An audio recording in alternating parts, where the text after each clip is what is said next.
so happy we alive. We together can survive. Good evening and welcome to Louisville Late Night.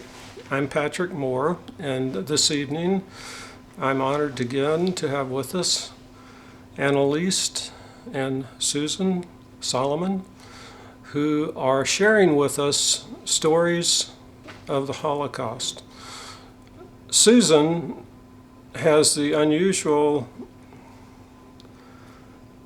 life experience of having two parents who are survivors of the Holocaust.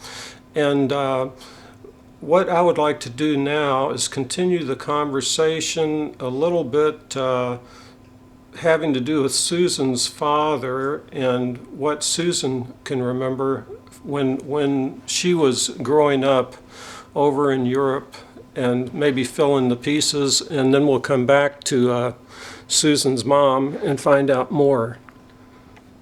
So, Susan. Hello. Welcome. Thank you.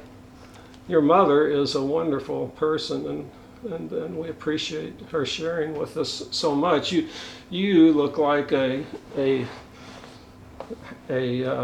beautiful, successful young woman, and one would never suspect what you've been through. Can you tell us what your earliest memories are? Or? Certainly. I had a wonderful upbringing. I was born in 1959 in Prague, and I had a nice childhood. My mother stayed home with us for a few years until I was 3 and my older sister was 5, and we had a typical for their upbringing. We lived in a very small area. It was 300 square meter home, which translates, I think, to a little over 350 square feet. We shared a toilet on the floor with one other family. There was no bathroom, there was no hot water, there was no heat. But prior to moving to that place, my father had a couple handy colleagues who brought in gas and who brought in water. So we did have water, and my mother would heat water for us to bathe us in. There was a small refrigerator there that was about the size of a hotel refrigerator. And we would go to public baths about once a week or so, where we would shower, and then between, my mother gave us sponge baths. In 1963, like my mother mentioned, we moved to a contemporary high-rise. It was actually modern, where my daughter actually studied in Prague this past summer and went to visit it, and she said it's like a cement block. So it really, this contemporary high-rise was a 10-story cement block, but it was beautiful. But getting back, I went to nursery school and I went to kindergarten, and I had a typical upbringing. I mean, it's hard to imagine not having the grocery stores that we have. But I never knew that it wasn't normal. I never knew that it wasn't normal that my parents would eat the core of the apples and we would eat the outside. I never knew that it wasn't normal to only be able to buy what is in the stores. We still ate. My parents made our upbringing as nice as possible. And then in 1968, it was in the fall, and we started school, and all of a sudden we had to start wearing little red bandanas because the Russians had invaded. And we knew the morning that the Russians invaded and we were back, I saw my parents like I had never seen them before, so upset that they returned less than 24 hours before the Russians invaded. And as a 9-year-old child, you just know how to behave, not to question. And they said to us that we were going to go away. If I remember correctly, they said to us that we were going to just go away for a weekend or something. We had a 3-day visa. And so, like my mother said, we tried to get out a couple of times and were unsuccessful. And those are scary thoughts. I mean, you're passing tanks and you're driving, and we sat in the back of the car. We had a little Fiat. I mean, not to say anything, but I'm sure as my father was driving, you don't know whether to pass the tanks, because if you do, they might get angry. And if you're following them, you just don't know. It was a very tense time. And so eventually we got through the border. I'm sure when we were at the border Patrol knew what we were doing, but they were very kind to us and let us through. Okay, correct? And this is from Czechoslovakia. We had a 3-day visa to Hungary through Austria. Am I correct? This is like the Sound of Music, Exactly. the complicated version. Right. And so we crossed the border, and shortly after we stopped, and my parents basically said to us, we are never going back. They told us we were Jewish. They told us kind of what was going on, and that they didn't know where we were going to go, what we were going to do, but that we were never going to go back.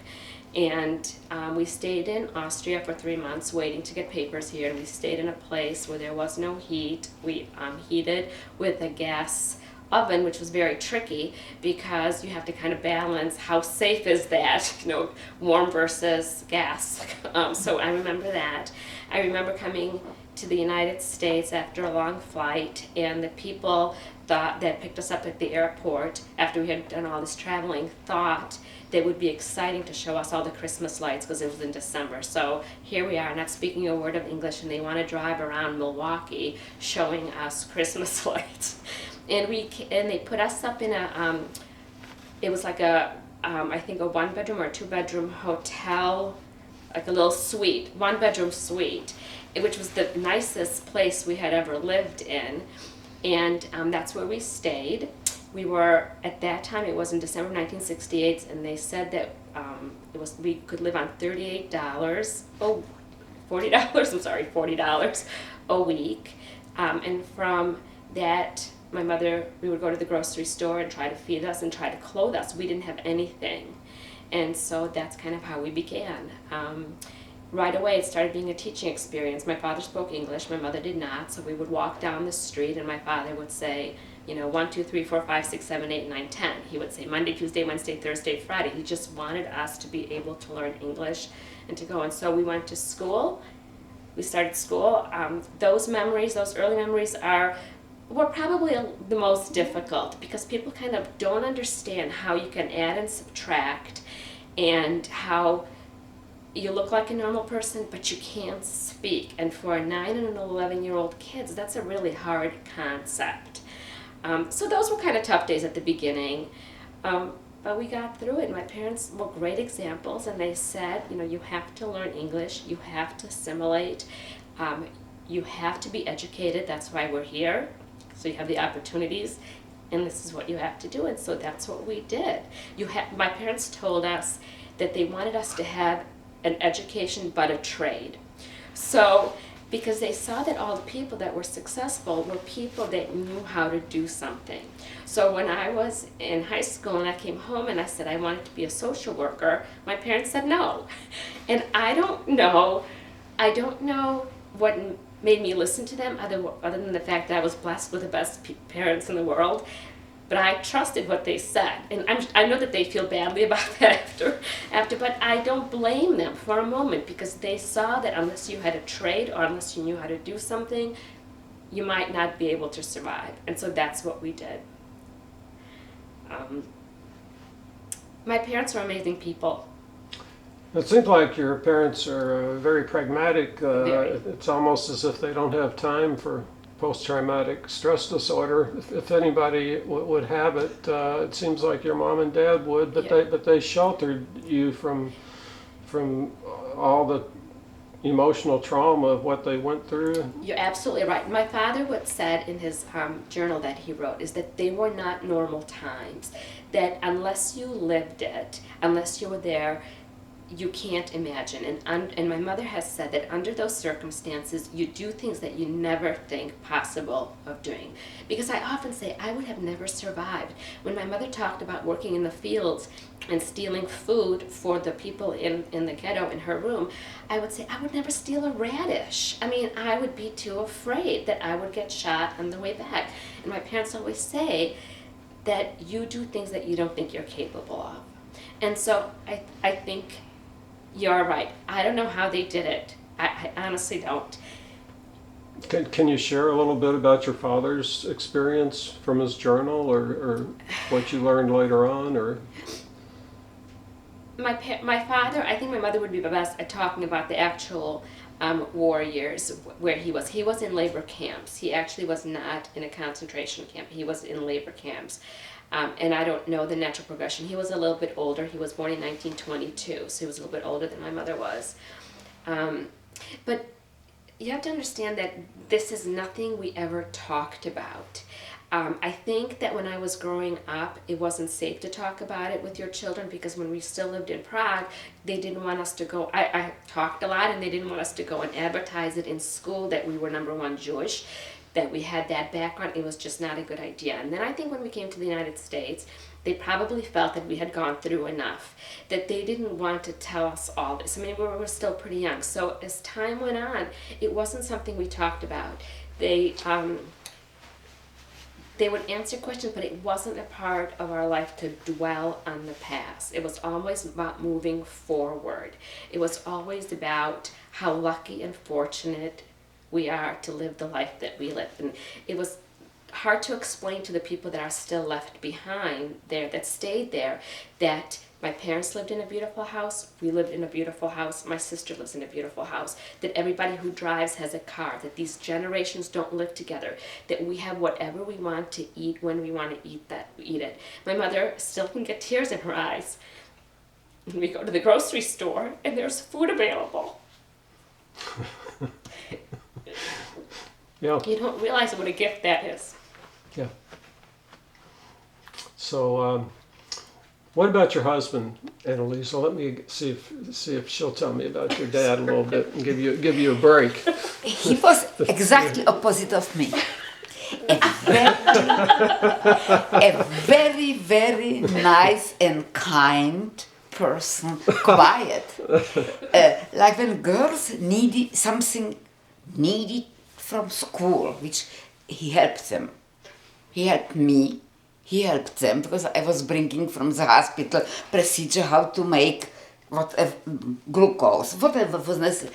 But he did the same with the girls. But it came to the point that girls wanted to know something, let's say, about something that starts with, let's say, he wanted what is a vase. So Stephen wouldn't explain vase. He will start with how is the ground, how you get the mud, and how, he was really a wonderful, very patient, kind, nice person. Where did you meet him?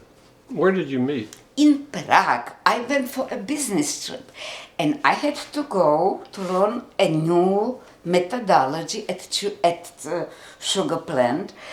And by the way, the gentleman who came out with that method got a Nobel Prize for it.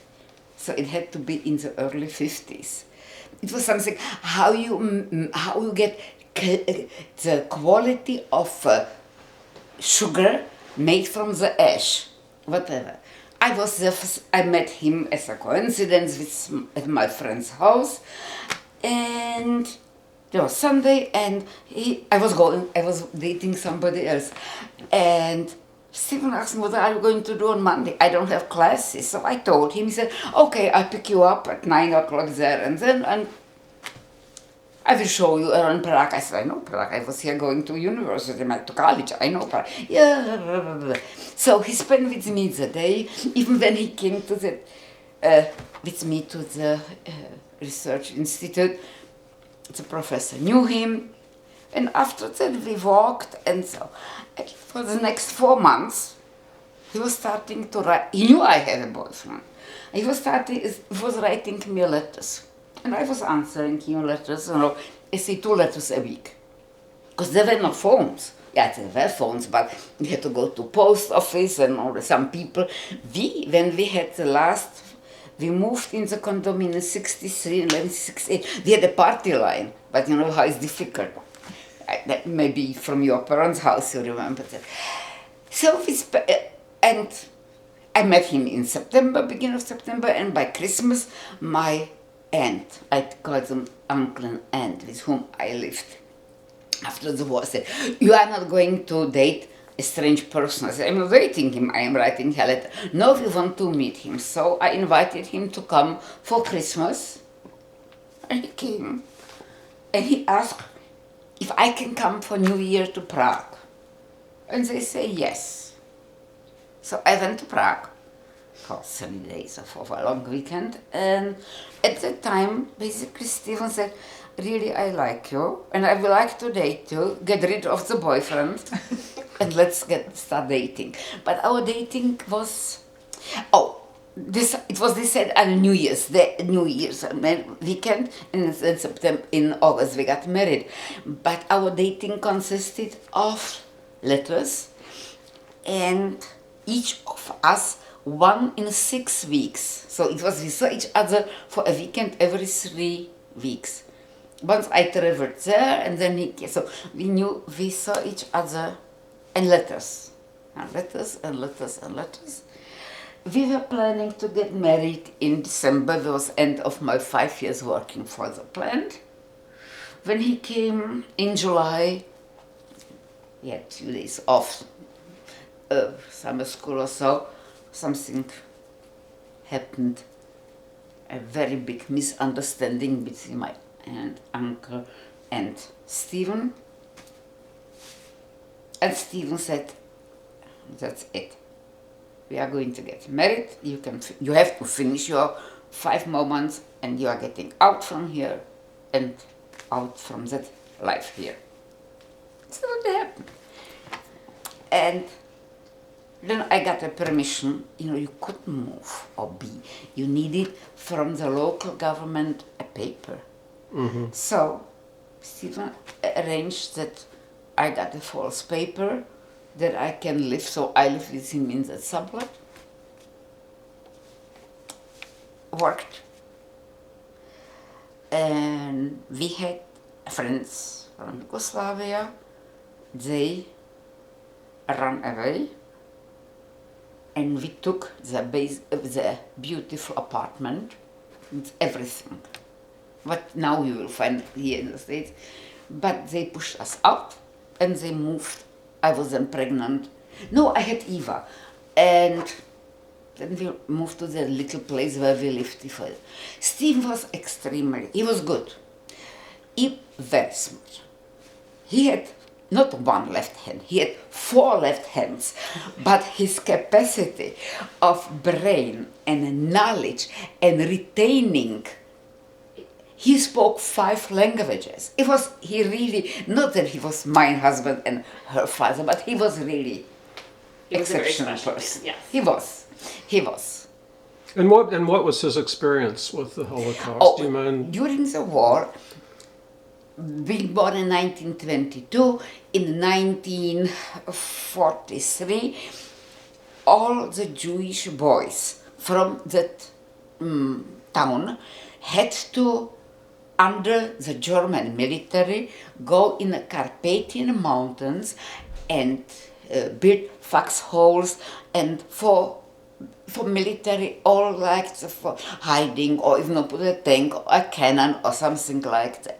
And as the front was moving, so he was not in a camp. They even slept in mountains. They slept outside because they were like a military, but only preparing everything for the military came.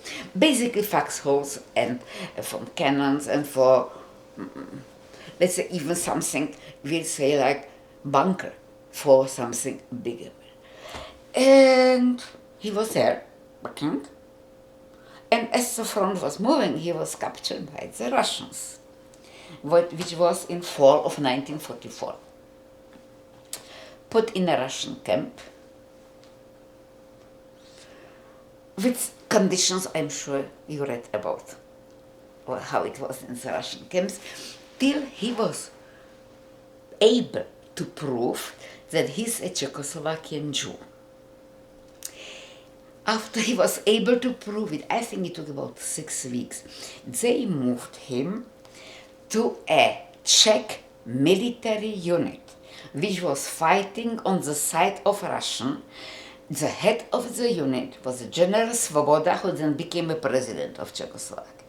So Stephen came really with the liberating part of the Russian army. As I said, he had 4 left hands, but an excellent head. He was wounded right away. Stephen was Stephen. So they find out, so they took him away from the fighting part, and they put him in the office for the whole unit, be responsible for the medical equipment, water bandage, everything for that. And he was the right hand of the chief doctor for the whole big unit. Wow. And then after he was in Prague, as the unit came to Prague in a uniform, and he didn't know what happened with his family. So he, in the working unit, he was with his best friend. And as the Russian captured Stephen, the other guy was able to escape, and he made it till Romania, which was by the time also liberated from the Germans who were there. We are going to May 1945. My husband is in Prague, not knowing with the family. He took a train. I'm sure you saw a lot of Indian movies. It's Indian movies, how people are sitting on the roofs and hanging on. So that was the condition. Stephen, still in the uniform of a Czech soldier, went back to the town where he was from. The steam locomotives didn't have enough coal, enough water. And in one city, the train stopped to get more coal and water. So Stephen got out from the train, and I don't know if he wanted something to drink. As he's going on the ramp or on the place, he found they ran into each other. The guy who escaped to Romania and Stephen. They were friends from kindergarten. And he said, the friend said, "Where are you going?" And Stephen said, "I am going to Kasha to find out what happened with my family." And his friend, Desider, was in there, said, "Don't go there. I am coming from Kasha, and your parents didn't make it. My parents, I have only a sister who made it, the other sister did." So he briefed him what happened, and he said, what are you going to do? And Stephen said, I was always good with math, so I think I will try to do something job, like let's say, in a bank or CPS. And Dijon said, "Are you nuts? You were the best student." She was. "You were tutoring me and everything with your head." No. We have to get ourselves to college. We have to become somebody. So Stephen changed the train, went with him to Prague, find out that the government was helping, like here was a GI Bill. So they had something like similar to that. And he was helped by the time it was the Red Cross and the Jewish community, the American Jews were sending money to help those. So he's kind of was able to get clothes and some. It was rationing. You needed stamps to buy bread, but everything. So he was like being there registered, and they were able to get him to live in a dorm where it was taken care by the Jewish organization, and Stephen stayed there with Lisa, and they went to school. They graduated in 1950 after 5 years at the university with an engineering degree. Each of them chose a different field. Each of them came far ahead. And in 1968, there were the other family with whom we went to Hungary. They got to United States about 2 weeks before us. they couldn't understand when we are going to Milwaukee, because he at the time already had a job as a professor at the Columbia University. But they started their life in New York, we started our life in Milwaukee, and we stayed like that till end of the, from 4 of us only I am alive. Oh, wow. He, the friend of my husband, died 99, Stephen died 2004, and his wife died in 2010. We went to, yeah. So no, Stephen, I have to tell you that if it wouldn't be Stephen, we wouldn't be in America. Even that quiet man who never even put, lay a hand on the girls, always was the educator, the improvement for us, the culture through how we learned from him, all of those things. And I think the girls genetically really got a lot from him, because he was really he didn't seem, but he was the anchor of our family. Am I wrong? I think you sell yourself short. But he was an amazing man. He was a wonderful man. Can we go back to he was back to his involvement with the whatever. Do you want me to show you some of the book? I have to, even like his from whom it is. No, okay, no. But he was, yeah. But he was older, 8 years older than me. So naturally, he was smarter, wiser. Okay, but and rather than being caught and put in a camp, more or less permanent, for a long period of time, they recognized that he was a good worker and turned him into a slave kind of situation. During the time he was working outside, physically, manually, yes. How many years did that go on? It went from fall of a little over a year. Yeah, about year and not full year and a half. Let's say 1 year and 3 months, 4 years before. Yes, when he wasn't captured.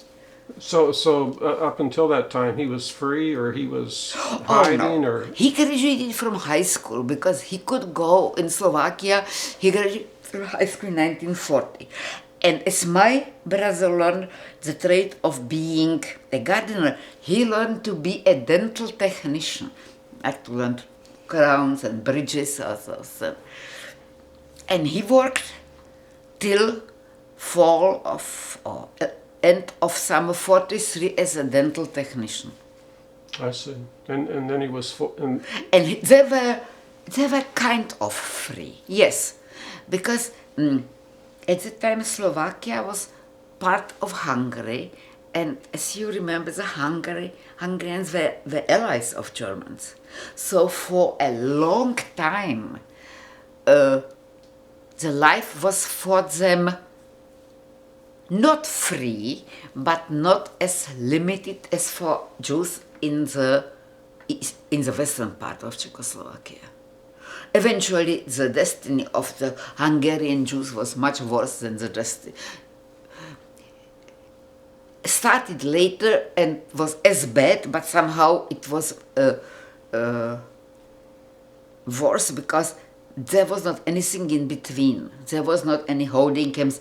They were today at home, and 2 days later they were in gas chambers, because they took them directly to Auschwitz or to Chelmno or to Belzec, to any of those 6 extermination camps.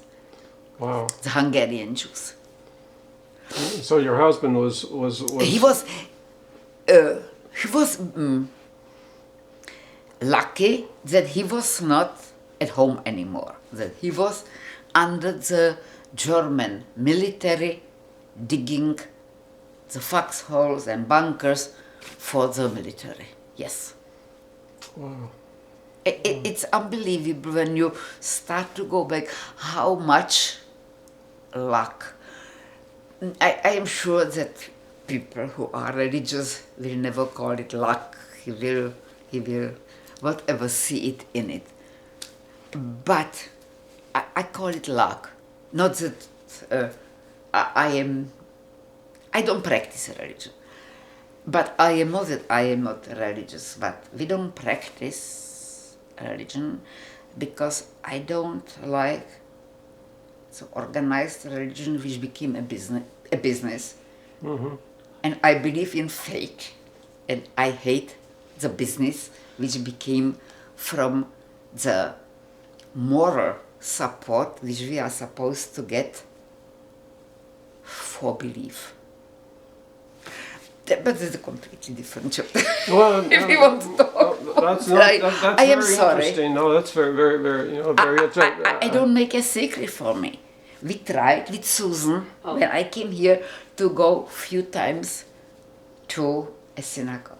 We went there, we got stuff, we were very polite, we were smiling. We got out and Susan said, "Did you get something out of it?" I said, "I'm sorry, Susan, nothing. Did you?" She said, "No." And I'm not that nationalist. Some people are like a nationalistic Jews and Zionists. No, I know where I came from. I know where I belong. I am proud. And I am proud that for how many thousand years there were always somebody who wanted to erase Jews, and I am happy that always few of us make it and we multiply. Not any of my 4 grandchildren are Jewish. 2 were not raised. They had to go, they went through the basics. I don't know, we can say what they are. They are good people, and if they will ever want to go to church, temple, it will should depend whom they will marry and how their life will be.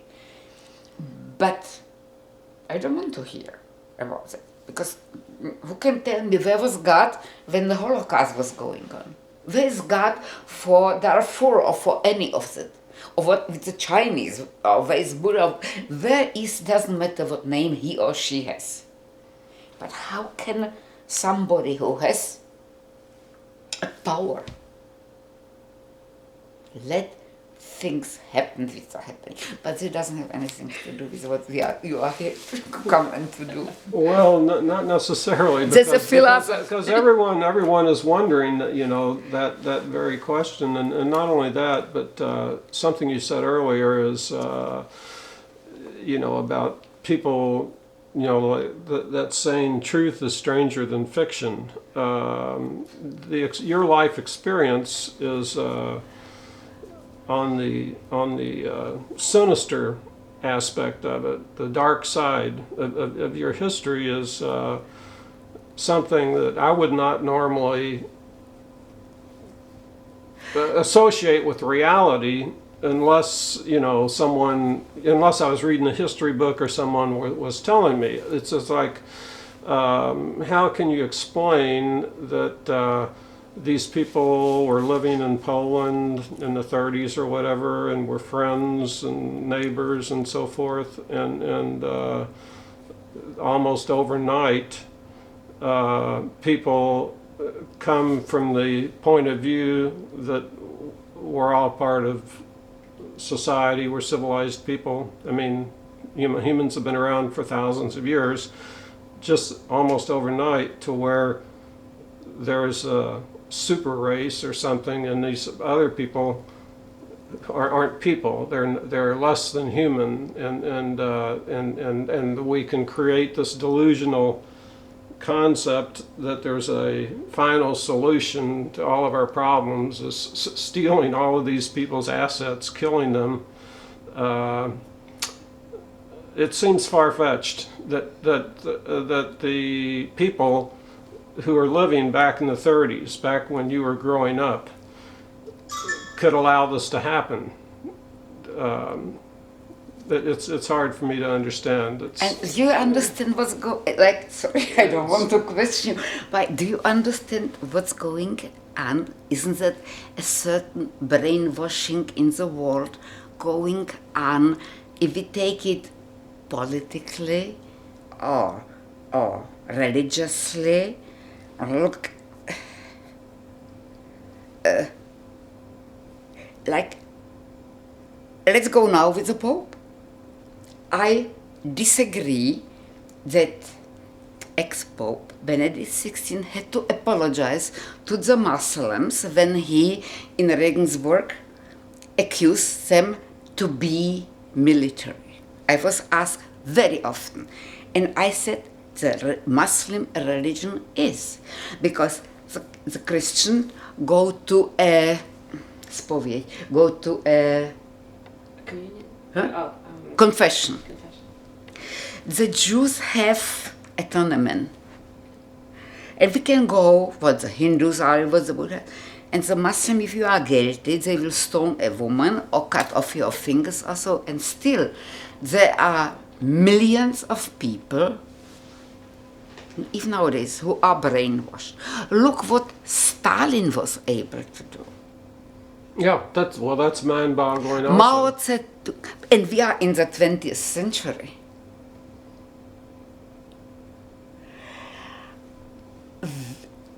They are a lot of extremely good people, extremely lot, I found in my life, helpful, doing, but still there are people who have a power, it's a greed, or whatever we want to use it, who are able to influence other people for something what is destroying the human race or change the standards, moral standards.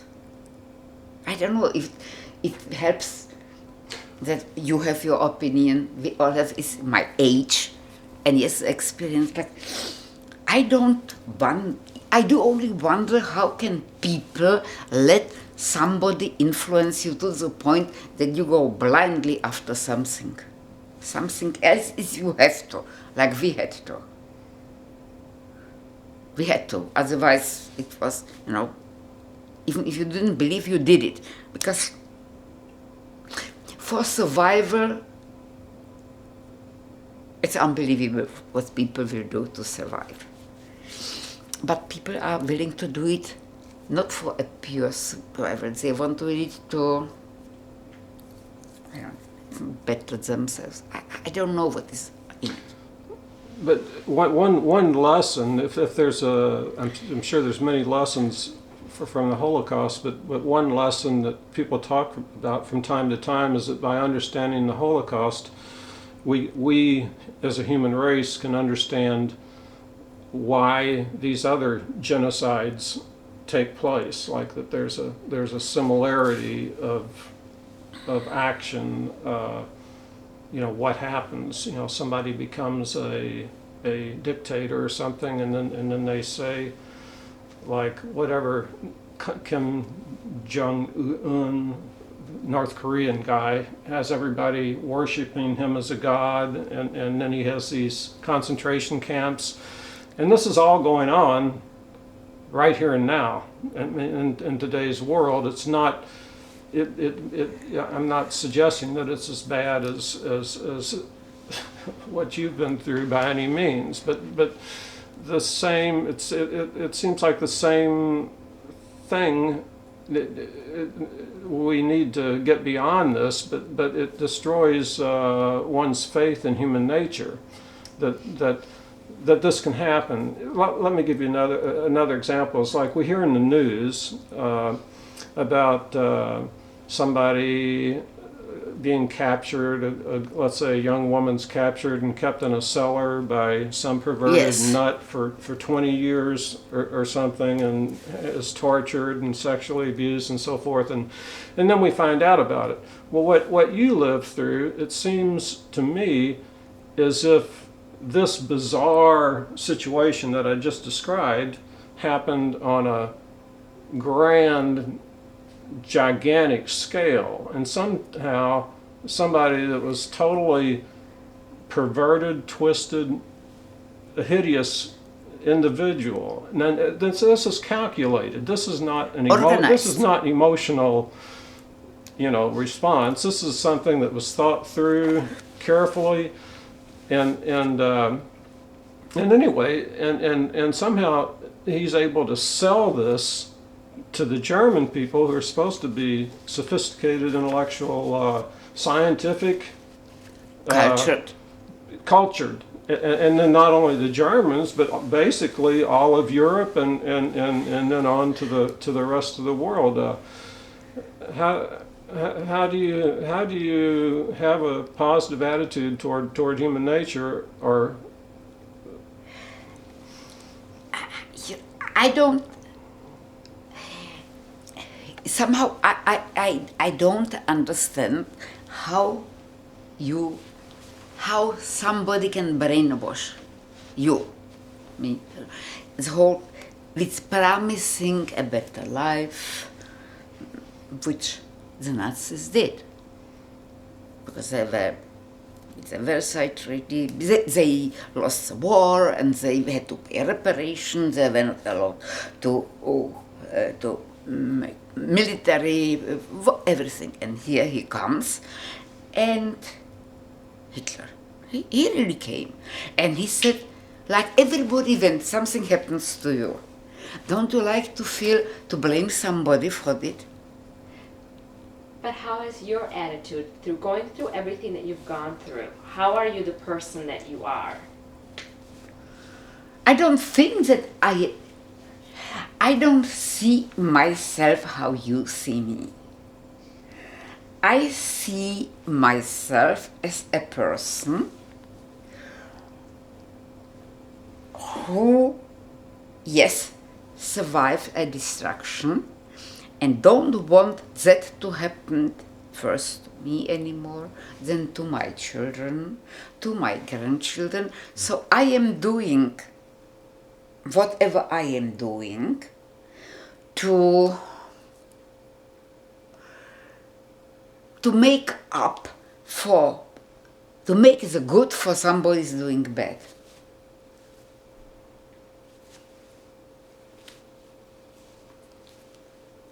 Yeah, my volunteering, there were so many organizations, so many people who helped us. So it's so nice to go and do something for somebody else. It's not a satisfaction, but it's a good feeling that, why should I sit here? I sit here enough and read also, but isn't it nice to go twice a week for 6 hours and order medication, what I do for the clinic? We have here a clinic, which started with 2 retired, a doctor and a nurse, which is serving in Collier County working people who earn minimum wage, doctors, nurses, and majority of clerical people, we are all volunteering. They are not being supported federal, not state, anything, but they are in fundraisers also. What I am doing there, I am ordering, it's a software computer, ordering medication from pharmaceutical companies who are giving us the medication free. It's not free, it's for the taxes, but let's say for our patients it's free. And you will pay, let's say, $5 to see a doctor or $3 for the it's according what is your earning, how many people you have to take care of, but you have to prove each month what you earn and your taxes. It's so, when I do it, and then I will walk through the waiting room, and I see there 30, 50 people who are not standing, give me, but working, but only cannot afford what we can afford. It's such a good feeling. Well, you're such a good person, and you love doing good things. I want to know about these bad people though, because it's problematic. Are people? What I'm saying? You think they are bad, or circumstances are making them? Oh, really? Aren't people who come, any person, come to the world and it's race or whatever, isn't that circumstances what make them? They are greedy, they want power, they want to be in charge. Doesn't matter if a group of friends or a football crowd, whatever. I don't know. But I don't know. Well, how do you feel when you turn on the news and you hear Ahmadinejad or the Iran president of Iran saying how that I the feel? Holocaust never existed, that this is made up? You know, I feel the worst. When we came here, Stephen and me, we had America on such a high pedestal, you can't imagine. And now, not now, for quite a few years, somehow the pedestal is literally diminishing. How can we, as a country, invade another country? How much the war cost us? We could pay 10 times for the dumb oil which we are. We went there because we wanted the oil. It cost us. In Time magazine is an article how much it's costing us to get everything out from Afghanistan. You know, for all the money we could drink the oil and we still will have money what it cost us also. So how can we, as such a democratic country, the best democracy, which is still the best system in the world, but how can we invade another country and ruin a civilization which was really the whole Mesopotamia? This is the smartest, the oldest civilization. How could we? And we did it. So how can I explain to you a Holocaust? Because I don't think you can answer me. How could we? And different culture. He's a tribal, educated or not educated, literate, and we are coming them and telling them they should be like we are. I don't, it's too much of a philosophy for me, and I don't have the answer for it. I only see it. And as much as I love, let's forget her, because she's 53. Oh, when But I you're over. have 4 grandchildren. I literally fear for them. But everybody said each generation was always worrying about. But each generation didn't have the ability to destroy the whole world. So I don't have an answer for it. I really don't, because I don't understand it. But back in the religion, wasn't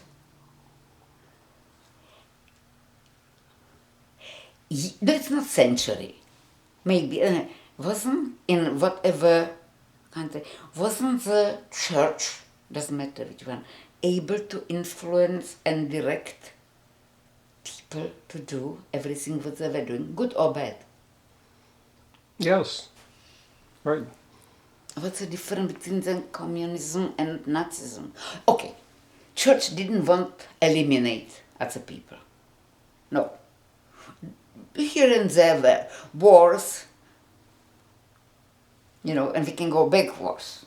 And we don't have to go even, like, we can go even behind the Inquisition, everything. Let's go us back to Romans and all of that. The church didn't want to eliminate a group. I think the Holocaust is the worst because that was an organized movement to eliminate certain group of people.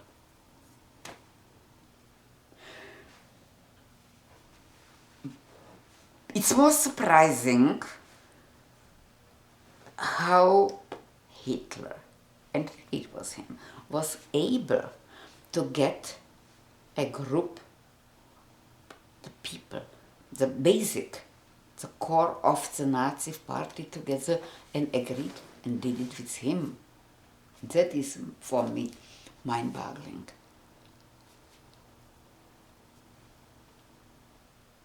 But we see it in politics now too. Yeah, speaking of politics, do you have any comments on the situation in the Mideast today? How do you feel? Yes. It just My seems... opinion is, naturally, I have opinion. I am judgmental enough for it. Good. There is never, ever going to be a peace. Because you have against each other religion, power, greed, and feeling of ownership. Because each of those people there think that they belong there. Because God, tradition, put them there. Okay. Now it's a dumb joke. When whoever is asking what will happen if when Moses crossed the Red Sea, what if we make a left turn instead of a right turn, or right and left turn, then they will have the sand and we will have the oil. They are the Jews in Israel, he will tell you, the Zionists will tell you.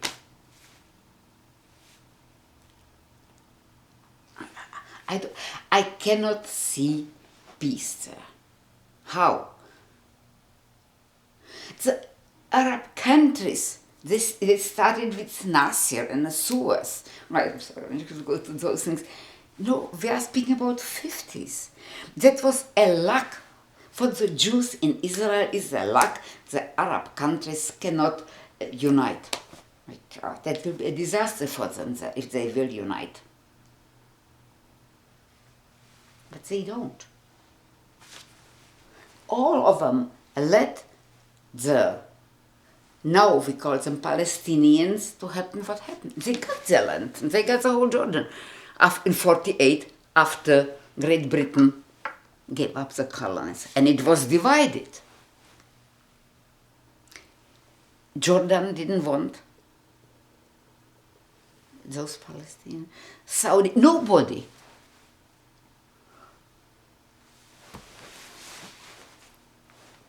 They don't.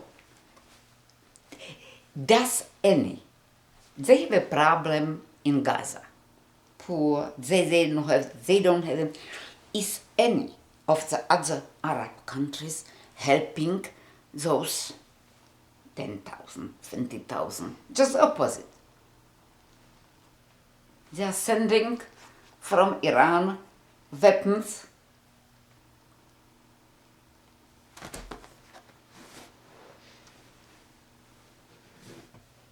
No, I can't see. Was there ever a peace? If we go back, I don't know, from my knowledge, if there was ever a peace.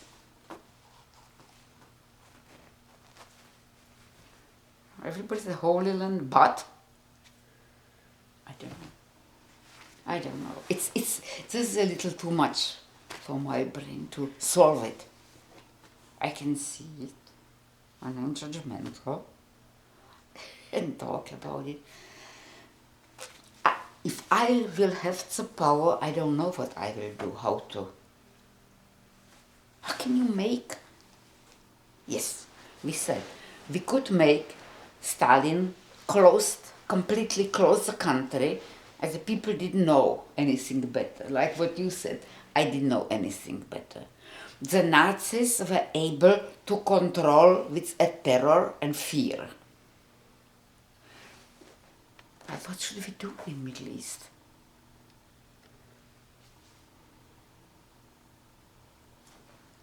They had the spring, Egypt, everybody had the internet, and that, all the technology. It started in Tunis and in Egypt also.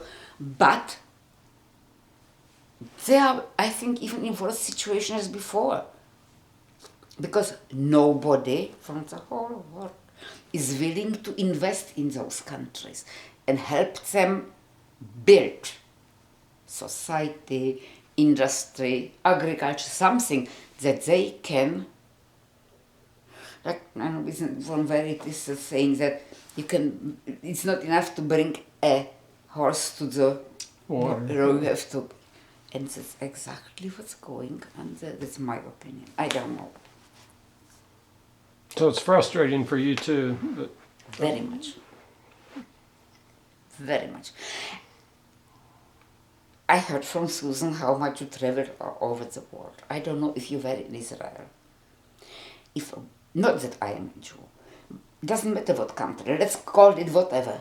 If you will go there once, you will understand why they are. It's almost not normal how they are fighting for their little land.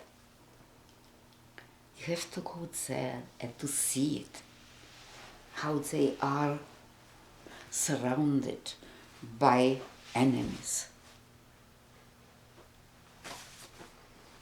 Well, it seems like to an extent, I mean, Israel's in the position of a proxy war between different big powers, you know, kind of. But not as 20 years ago, because there is not the Cold War, they are not the Russians. And we, Well, the Iran. as America, Hezbollah. we need them only because of Iran and the nuclear capability. But otherwise, I don't know how much we need them as we needed them 20 years ago. Yeah, we need them because... But otherwise, I don't know.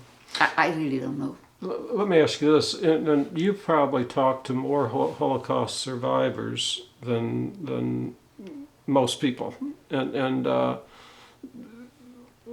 it seems like your lesson, what you have learned, is a very personal story of survival.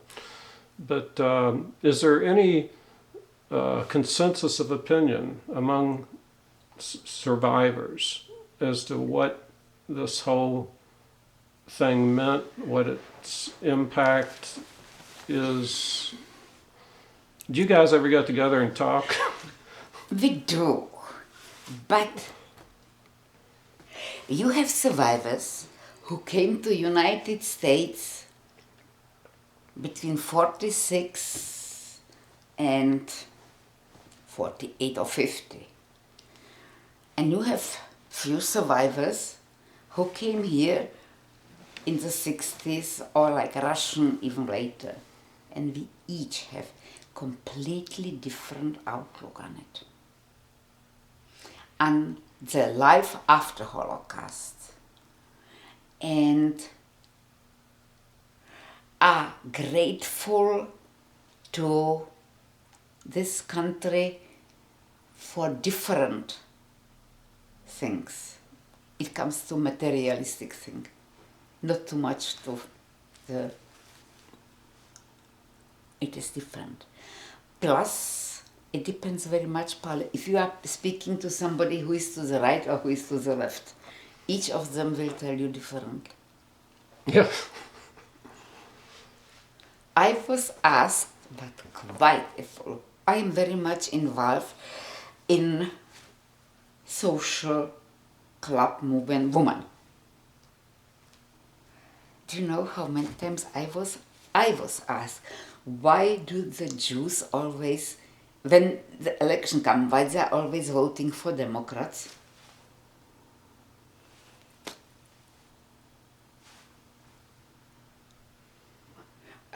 No, like, why? I don't know. I have my idea, but I don't know. I really don't know. It's so easy to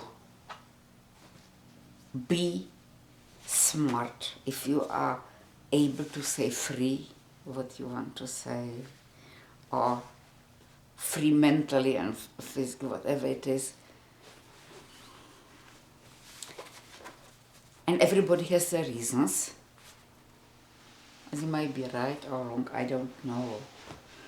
But we don't talk too much about between us what and how. Few of us are, and on certain things we agree. We all agree on how it's necessary to educate and how to raise our family, but how to live and whom to blame or what the consequences, no, we are not united about it. Not at all. But there's a saying about not forgetting. Oh yes, that is definitely not forgetting also. That's definitely. And we all kind of almost, I can say admire, but we are surprised how many survivors still are living in Germany. Like nobody of us here would be willing to live in Germany. Yeah. And I don't hate them, Germans as such. And especially not now, 65 years later. No, I don't hate them, because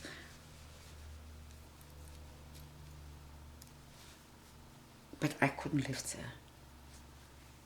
The reminder will be. Yeah. But I couldn't go and live back in Czechoslovakia. I was there twice from in 93 and 2006, and I was a foreigner there. I was a tourist there. I am home here with everything. So I don't know. I don't hate anybody. It starts, and because I think the hate.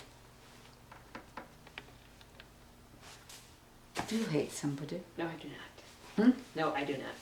I don't hate. I dislike people. Or people are a disappointment, or like having a good opinion about them, but I don't hate.